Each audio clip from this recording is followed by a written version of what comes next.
In the past, our options for cloud computing were limited, let's say. We had AWS and later on we got Azure and Google Cloud. Today, however, the landscape is much more diverse and we have a lot of options. We can use Alibaba Cloud, DigitalOcean, Linode, Vultr, Civo, and many others. That's a great thing. Competition is good, and it's great actually to have different options. So, in the spirit of having options, today we are going to explore Scaleway as a potential candidate for our cloud computing needs.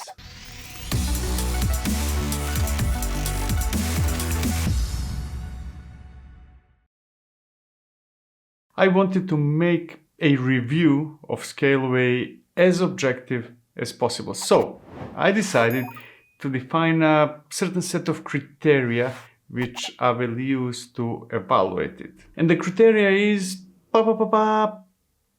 as follows. Does it have what we need? Is it easy to use? Does it work with the tools we use? Are the services good? Does it exist where it should exist?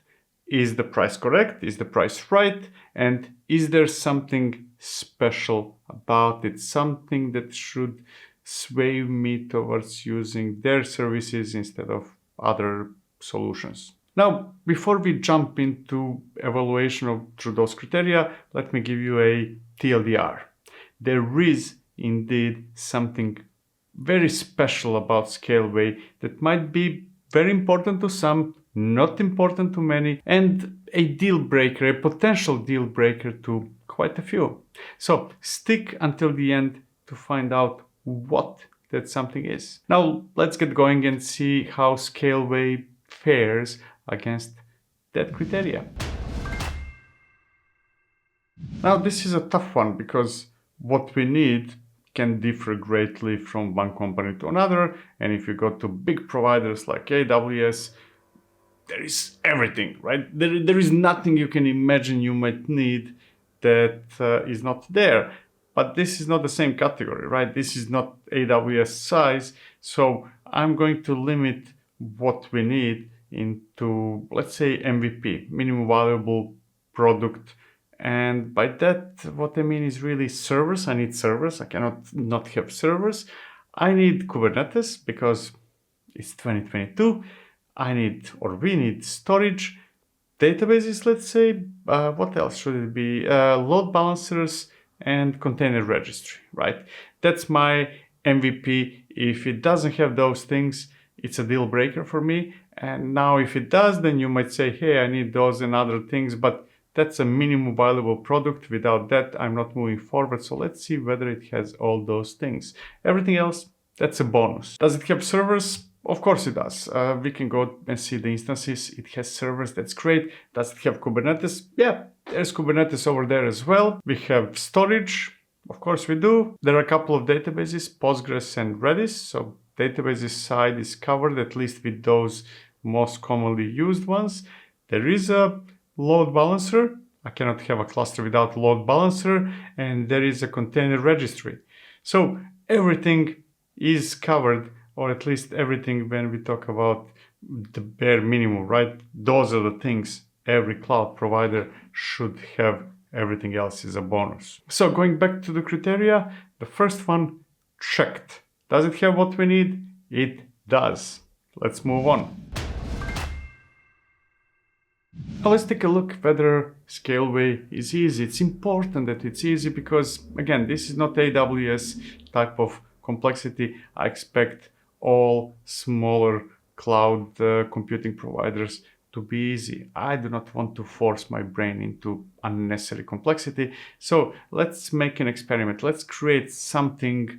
What can I create? Let's say that I want to run my application as serverless. That would be a good example. So what do I need for that? I'm going to run it as serverless application deployed based on a container image. And for that, I need two things. I need to create a container registry and push an image into that registry. And then I'm going to try to deploy my application based on the image in that registry. and I want that application to be serverless. So let's start from the very beginning and through all that see how easy or difficult it is to use Scaleway. So I'm going to create a new container registry. And to do that, I need to create a namespace. Everything in Scaleway is organized around namespaces, not the same namespaces as Kubernetes namespaces, just a way to group stuff.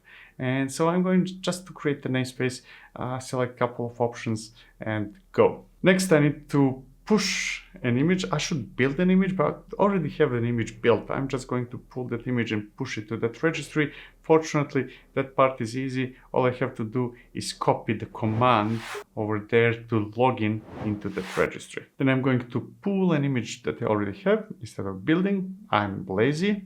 That image is in Docker Hub.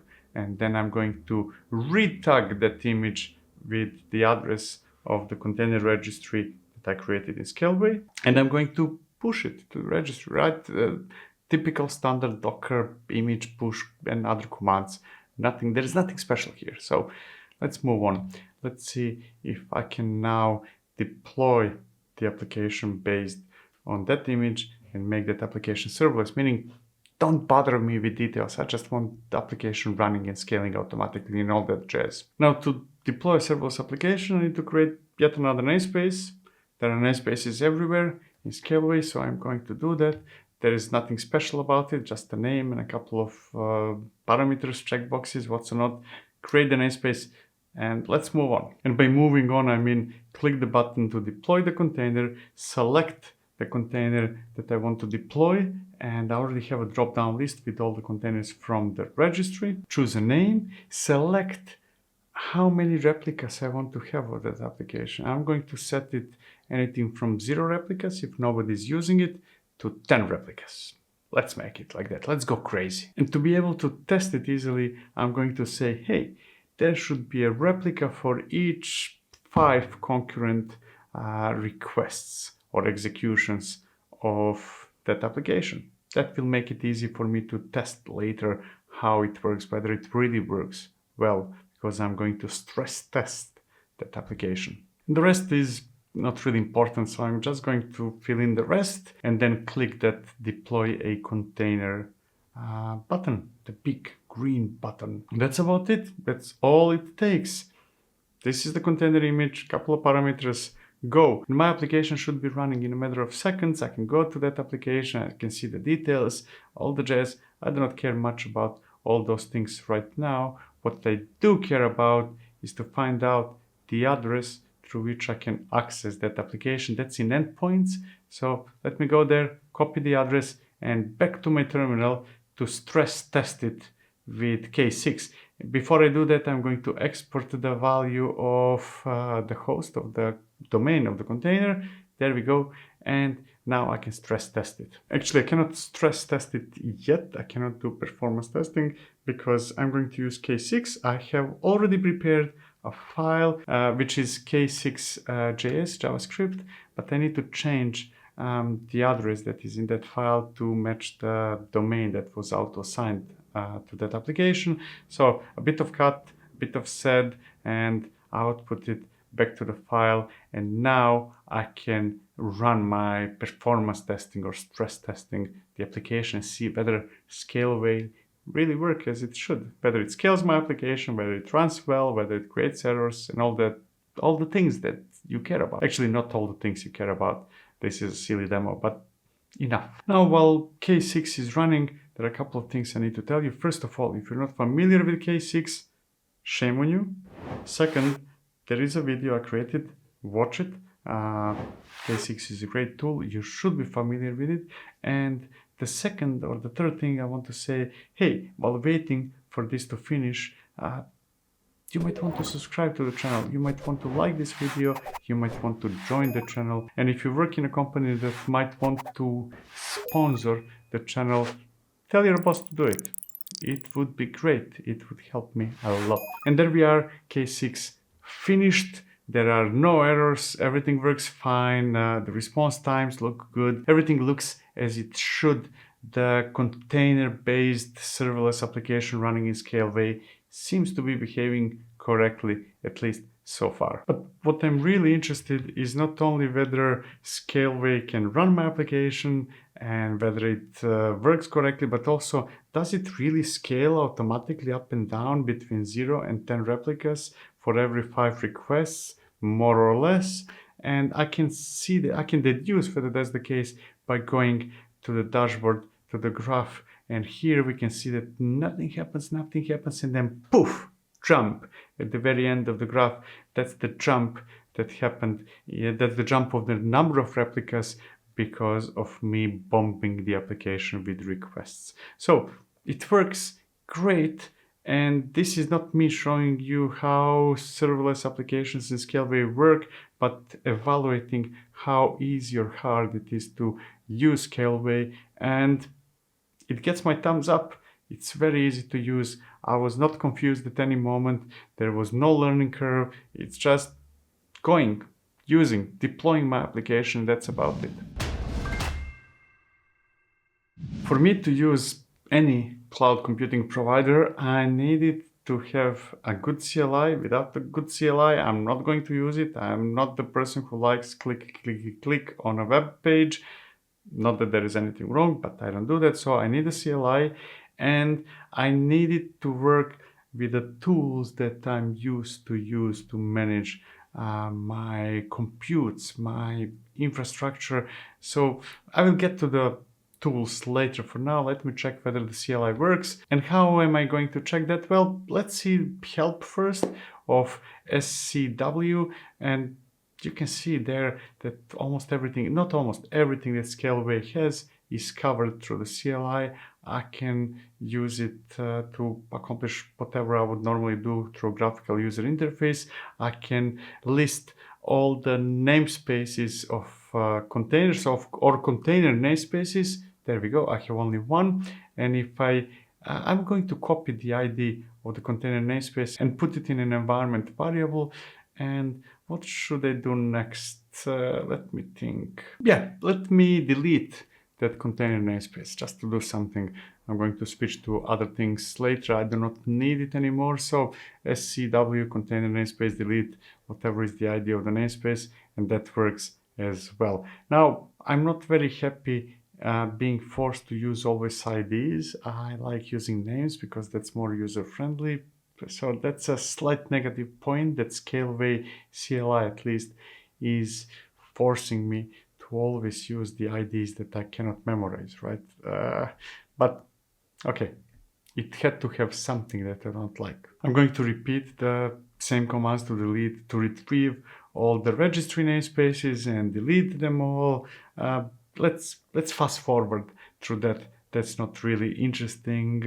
I just want to clean up all the mess I created so far. And then I want to move into, can I use it with my favorite tools? Can I use it with Terraform, Pulumi, or whichever tools I might be using?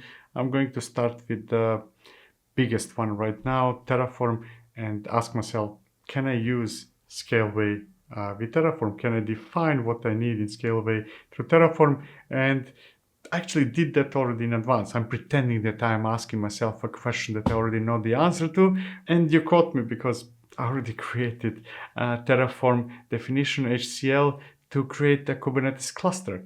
And that was also straightforward, easy. There are quite a few examples. There is good documentation. Everything I wanted to do in Scaleway, including creating cluster, which is what I'm doing right now, is doable and it works well. So actually, let's double check whether it works well. Let's apply Terraform apply that manifest. So I'm going to do Terraform init to download all the libraries, all the modules for Scaleway in this case, and then goes Terraform apply, hit the enter key, see what's going to happen, say yes, and wait for a while, probably not for long. You don't have to wait with me. You can, let's just fast forward to the end of the process, which shouldn't take long. I hope it will not take long. And it didn't. It's for a bit over 4 minutes. That's acceptable. It's not the fastest I've seen, but fast enough, so no complaints over there. Now let me go back to the CLI and see whether I can list Kubernetes clusters, and I should be able, right? So SCW Kate's cluster list, and there's my cluster. It's up and running. Yeah! Next, I should retrieve the kubeconfig of that cluster and double check whether it works. To do that, I need to memorize that ID. I cannot do that at the ID of the cluster. Remember, you always need to use ID. So I'm going to export a variable with the value and then say, hey, SCW, I want Kate's kubeconfig. I want to retrieve it, and the ID is over there, and I'm going to store it in kubeconfig YAML. And now I have kubeconfig. I can use the cluster that I created. So let's see, what should I do with the cluster? Let's see the namespaces. The namespaces usually tell you what's inside of the cluster. There's nothing special over there. It's more or less vanilla Kubernetes cluster. But I certainly need certain things. So let me check. Do I have storage classes that I might need? Yes, I do. There are 2 storage classes. That sounds just about correct. And I should see whether I can use the external load balancer with my cluster so that incoming traffic goes through a stable IP. And to do that, I should install an ingress. Which ingress should I install? Let's say traffic, right? So Helm upgrade -- install traffic. And I don't think that I need to set any specific values. So I can just go with the command plus kubeconfig, so that Helm knows which cluster is operational. The namespace should be traffic. And what else do I need? Yes, I should create the namespace, and I should probably wait until it's finished. And that's the command. So let's wait. Let's not wait. Fast forward. Now that ingress is installed, that will give me a clue whether external load balancer works, and I can do that by listing all the services in all the namespaces, and there we go. There's traffic, and there is external IP. External load balancer works as well. This is basically the bare minimum I need for a cluster, and it's there, right? The rest I should install myself. The important thing is that the cluster works, and that I have storage, and that I have external load balancer. Everything else is more or less optional. No, there is one thing that is not optional. I should check whether I can upgrade the cluster safely, but I will do that later. For now, I should be able to conclude that it works with the other tools, in this case Terraform, but Terraform might not be all that everybody uses. Let's see whether it works with Pulumi. Does it work with Pulumi? Yes, it does. We can see from the documentation that there is Scaleway module or whatever that's called in Pulumi. Does it work with Ansible? Yes, it does. It works with Ansible as well. The only tool that I use, and actually my favorite tool that I couldn't make it work easily, that's Crossplane, but that's normal. Crossplane is not probably the first tool of kind that somebody starts supporting, so I will give Scaleway a slug for not using Crossplane, but I expect it to use a year from now. I'm watching your Scaleway. I want to see Crossplane module a year from now, but it's not a negative thing. I understand. Now let's jump into the next section and see whether the services that Scaleway offers are really good. Now, the Kubernetes cluster that I created already has the typical things that everybody would expect from a managed Kubernetes offering. There is ingress, that is, actually there isn't ingress. I can install ingress. I did that myself, but it works with Scaleway's external load balancer. There is cluster autoscaler, which I didn't show, but trust me, there is a cluster autoscaler. There is storage. So more or less everything is there. But what I really want to try to see how Scaleway works, services, whether they're good. Let's see upgrading, right? Can I upgrade safely my cluster? And I'm going to do that easily by executing Terraform apply, but I'm going to pass a different version. I'm going to upgrade from whatever I'm running right now to 1.24.3. And then we wait and wait and wait until Terraform finishes the process. I will not force you to wait, so let's fast forward. And that's about it. The upgrade worked. Now let me destroy the cluster, Terraform destroy, and we move forward and see what else can I say about whether services are good or no. I mean, I obviously tested much more than what I showed here. Trust me, they're good. And there are actually quite a few special services, but one I want to explicitly mention, that's Cosmos. Good name, right? Kubernetes Cosmos from Scaleway, which allows us to create a Kubernetes cluster managed by Scaleway, but that Kubernetes cluster can have nodes that are outside of Scaleway. It could be from other providers or from on-prem, and that's potentially very awesome, very awesome, because that allows me to combine different nodes or node pools, to be more precise, from different locations for whatever reason that I might want to do that. And I'm not going to go through it right now, but it's a potentially awesome feature. I'm going to ignore the potential problems with latency, but if you need to have a cluster managed by Scaleway, but some of the nodes somewhere else, this could be a good thing to use. So, are Scaleway services good? They are really good. I mean, I did obviously more than I showed, but they are good. They work as expected, they work well, and so on and so forth. So let's move on. Let's go to the next criteria. Now, one potentially important feature of every cloud computing provider are regions. Depending on the region you want to use, the region should exist. There should be, normally, typically, there is a region or data center, one or more in Europe, in United States or North America, something in Asia, maybe in Australia, South Africa, not South Africa, Africa and South America, and so on and so forth. So typically providers would have data centers in different regions. And let's see what are the available regions in Scaleway. And the available regions are, well, Paris, Amsterdam, and Warsaw.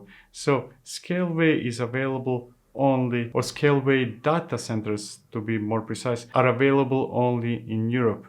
Now, that can be a good thing or a bad thing, depending on whether, to begin with, you care where your data centers are. Some businesses don't, some do. And if you do care where your data centers are, whether you want them to be in Europe. If you absolutely have to have data centers outside Europe, then this is a big negative point. Now, if you need them in Europe, then this is a huge thing, because Scaleway is European company, so you will not have problems that some European companies have, but we're going to talk about that later. What matters for now is that Scaleway fails this criteria. I cannot have my clusters, my compute, where I potentially need it to be. It needs to be in Europe. Now, whether that's good or bad, that's a separate conversation, but it's not where it's supposed to be. Next, let's take a look at the pricing. Is it competitive? Is it cheap or expensive? Because that might be one of the criteria used to choose whether this is the right thing for you, and we can check that in many different ways. One potentially easiest one is to go and try to create a new instance. Scaleway tells us immediately how much a specific instance of specific type costs, and the prices are good. They're not the cheapest I've ever seen, but that's probably not the point. What does matter is that the pricing is very competitive. In a similar range you would find with providers like Linode or DigitalOcean. Some things are slightly more expensive, some other things are cheaper, but it's more or less there. It's very competitive pricing. So thumbs up for that. And the last criteria, the last thing I want to check is whether Scaleway has something special, something that not everybody else has, apart from having awesome quality and what's not. So is there anything special? And there are quite a few, a few things that looked very interesting to me. To begin with, we can get Apple Silicon as a service. I haven't seen that often. That's usually reserved for cloud services that are specialized in that, in Apple Silicon. But here we can get Apple Silicon easily, and that makes it special, right? Compared at least with other vendors in the same category. Next, we have Elastic Metal as well, which is also something that is typically reserved for specialist providers. I'm excluding the big guys like AWS, Google, Azure, usually, DigitalOcean, Linode, and others. I think that they don't have metal servers, bare metal servers. So that makes it second thing that is very special, or a bit special with Scaleway. And finally, there is the service that I already mentioned before, Cosmos, that allows us to create managed Kubernetes clusters that use node pools from somewhere else, somewhere outside of Scaleway, or to combine local node pools with others, which makes it also special. So at least three things that are, I cannot say unseen, never seen before, but not common in providers that are of this size and this target group. So is there something special? Yes, there is something special. Now let's talk about pros and cons. Should you or should you not use Scaleway? To begin with, everything that I experienced, everything that I used in Scaleway is very polished. It works as it should, it works well, no problems so far. So it works really, really well. It is simple, it is easy to use, it does what it should do, and it just works. And I love things that just work. The only complaint that I would have before I jump into pros and cons is that I think that there is a missed opportunity of having managed Kubernetes clusters on bare metal or metal servers. Servers are available, Kubernetes is available, it's just that they cannot be combined. Kubernetes services, managed Kubernetes in Scaleway is always on virtual machines, as far as I know, and that's kind of a pity. I would like to have it on metal servers. So this is not a complaint, this is more of a request for future improvement. Now let's talk about pros and cons. I'm going to start with cons, with negative things I don't like about Scaleway. And the first one is that it works only in European EU regions. That's not necessarily a bad thing, depends what you need. If you absolutely need your clusters to be somewhere else, then this is a negative thing. If you want your clusters to be in Europe or you don't care, then it's not a negative thing, but I have it as a negative, as a con. So that's the first negative thing. The second one is that clusters, Kubernetes clusters can be created only as single zone clusters. So that means that those Kubernetes clusters cannot be highly available, because for that we need multi-zonal clusters or regional clusters. But even though I'm putting that in a negative section, it's not really uncommon. All the providers of that size have exactly the same situation, same problem. It is a normal thing. Nevertheless, I would like to have regional clusters that are multi-zone clusters. That would give me peace of mind, knowing that they're more likely to be highly available. But as I said before, the same thing is happening with others. Next, I really don't like that Scaleway is insisting on me using always IDs, the things that I cannot remember. I would prefer saying, hey, delete the cluster called Victor, instead of, hey, delete the cluster with this ID that has 20 characters and I cannot remember. So I don't like that. And finally, there are some leftover resources floating around after I delete some parent resources. For example, when I destroyed my Kubernetes cluster, the external load balancer was left floating there as a resource that I'm still potentially paying for and is not used because the cluster that created it was destroyed. So leftover resources are the last negative thing about Scaleway that matter to me, at least. Now let's talk about positive things about the pros. To begin with, it's very complete, at least within that category of providers. Services, all the services I thought I need are there, and there were services that I didn't need, but they're there as well. It's a very, very complete solution. It's very polished. It just works as a charm. It's very easy to use, and it has transparent and competitive pricing. Pricing is just right, and I always knew how much something will cost. So, all in all, Scaleway, everything is just right. making Scaleway one of the best solutions among smaller cloud computing providers. So if you need a data center in European Union, this might be the best option, especially considering that data protection laws might force you to have a data center in European Union. If you don't care where your data center is, Scaleway is still one of the best options. The only real big downside is if you need to be somewhere else. So, all in all, I'm giving strong recommendation if Scaleway is the type of the cloud provider you're looking for. And what I mean by that is relatively small provider with competitive prices and in Europe, in EU. Now the question is whether Scaleway is a better choice than DigitalOcean, Linode, Civo, Vultr, and other cloud providers in the same category. Please let me know in the comments. Should I make a comparison between those, all the providers or some of the providers in the same category? Thank you so much for watching. See you next time. Cheers.